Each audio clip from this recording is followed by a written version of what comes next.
দুই দিনের নিরাপত্তা পর্যবেক্ষণ শেষ সাউথ আফ্রিকা থেকে আসা বিশেষ প্রতিনিধি দলের। এমনকি পর্যবেক্ষণ শেষে সন্তুষ্টিও প্রকাশ করেছে তারা। তাই প্রশ্ন উঠছে, কি প্রয়োজন ছিল বিশেষ এই আয়োজনের?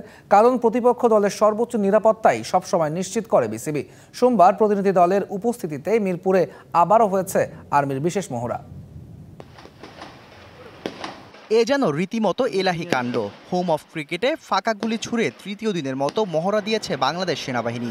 যদিও এদিন চিত্রটা ছিল কিছুটা ভিন্ন, কারণ পরিদর্শক হিসেবে উপস্থিত ছিল দক্ষিণ আফ্রিকা থেকে আসা বিশেষ প্রতিনিধি দল। তাদের সামনেই হেলিকপ্টার ও আর্মস নিয়ে পুরো দমে মহড়া দিয়েছে আর্মির একটি বিশেষ প্যারা কমান্ডো। সাউথ আফ্রিকা থেকে আসা প্রতিনিধিরা ঘুরে দেখেছেন পুরো মিরপুর স্টেডিয়াম। মাঠ থেকে শুরু করে ইনডোর ফ্যাসিলিটিস বাদ দেননি কিছুই। নিরাপত্তা ব্যবস্থায় কোনো ঘাটতি আছে কিনা সেটি বোঝার চেষ্টা করেছেন তারা। All time Roma.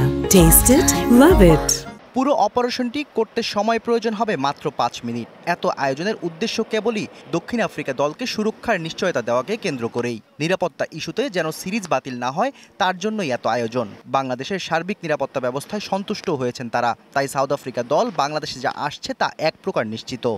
এত অল্প সময়ের মধ্যে এতগুলো আয়োজন আমরা করতে পেরেছি এবং আমার তাদের সাথে কথাবার্তা বলে বা তাদের আচার আচরণ যেটুকু মনে হয়েছে, তারা বেশ সন্তুষ্ট।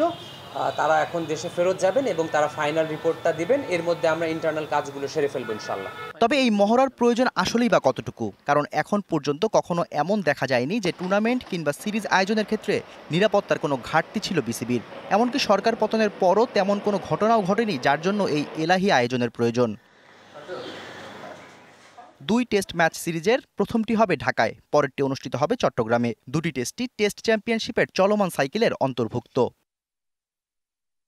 Shahriar Hossain, DBC news, Dhaka.